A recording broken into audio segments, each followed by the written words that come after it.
Na zasneženih avstrijskih travnikih pa smo se imeli priložnost pogovarjati z špansko legendo dirkanjem Jordijem, ki je pa bistveno več kot samo dirkač, je nekakšen šepetalec konjev. Tehnikom v tovarni zelo natančno razložiti, kaj je treba narediti z avtom, kako ga nastaviti, da avto postane resnično španski, dinamični, temperamenten izstrelek. Jordi, why is driving through snow conditions are interesting for a driver?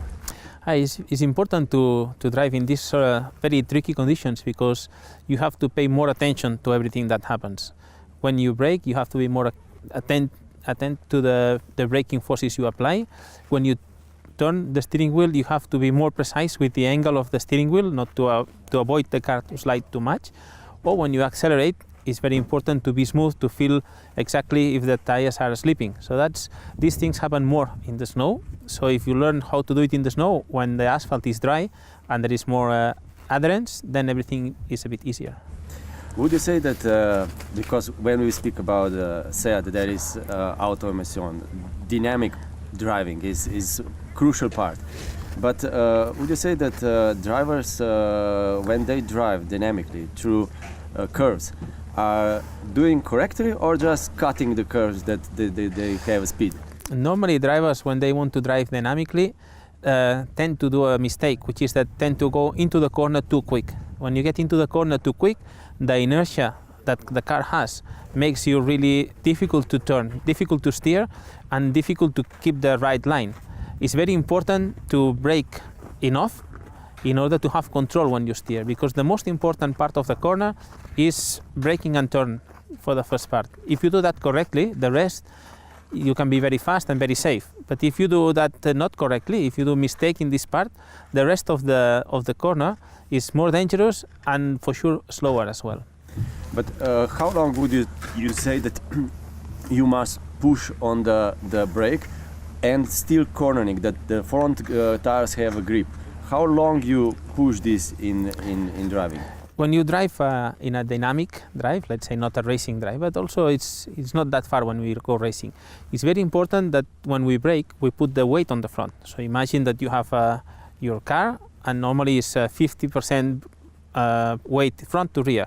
So when we brake, we put 70% on the front. So in this moment, we have more direction, so we can handle better where we want to go. So we have to brake and be sure that when we still go into the corner, we still have a little bit of brake. In this moment, we have more grip in the front. So we can put the car where we want, we can position it much better, and then once we are in the middle of the corner, we can start playing with the throttle very early, and we can pick up a lot of speed out of the corner. That's the technique a little bit, is to use where the weight is where normally we have the grip. So in the first part of the corner, we want the grip in the front, so we need to brake when you go in. But also something is happening with the rear brake of the car when you braking and turning. And there is also the phase between braking and pushing hard the gas. Is there a leap, or you go from braking directly to the gas? Depends a lot on the amount of grip. If it's snow, you have to give some time to the car, because it's not immediate from the moment that you brake to the moment that you put gas. You have to give some time to the car to sit down. Also, it's very different if you have a four-wheel drive car, or a front-wheel drive car, or a rear-wheel drive car. This technique will change. If you drive a modern four-drive, like the SEAT Leon ST, for example, the car knows what you are doing. The car knows if it's understeering or if it's oversteering. And this will move the amount of power from one axle to the other. So then we can really make it very, very, very fast, this transition of braking to acceleration.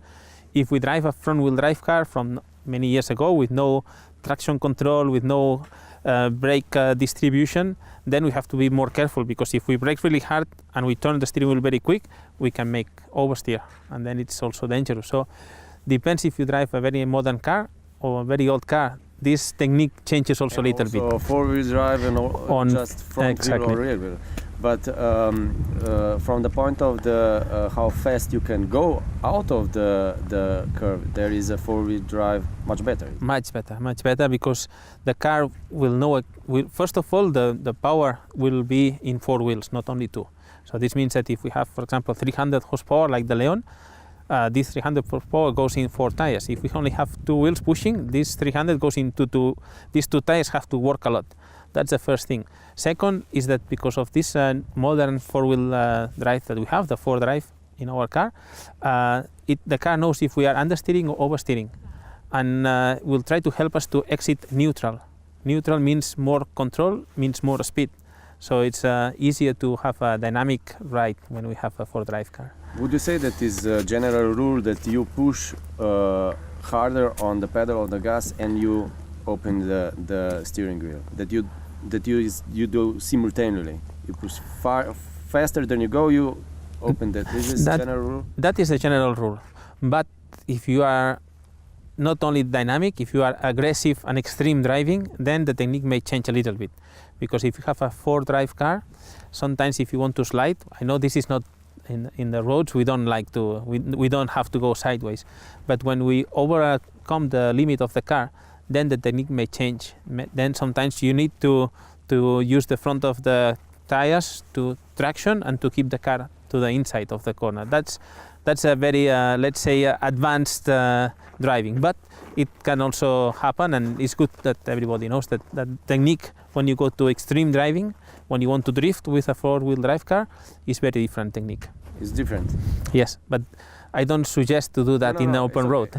To explaining how it's work, it's okay. Just you still have turn in the in direction of the driving. Yes, and pushing hard. Instead of counter steering, you use the throttle. You make the tires, the 4 tires, slip, and the front tires point a little bit to the inside in order to help the car go to the inside. If you counter steer with a 4-wheel drive, the car will move sideways, and you lose the line. But this is, as I said, very aggressive, very extreme driving when you drift with a 4-wheel drive. And another crucial point is where to look when you're driving dynamically through the curves. Is there general rule also? Yeah, that's a very important rule, I think. It's very important. If you look far, you give more time to your mind to think what's happening and what's going to happen.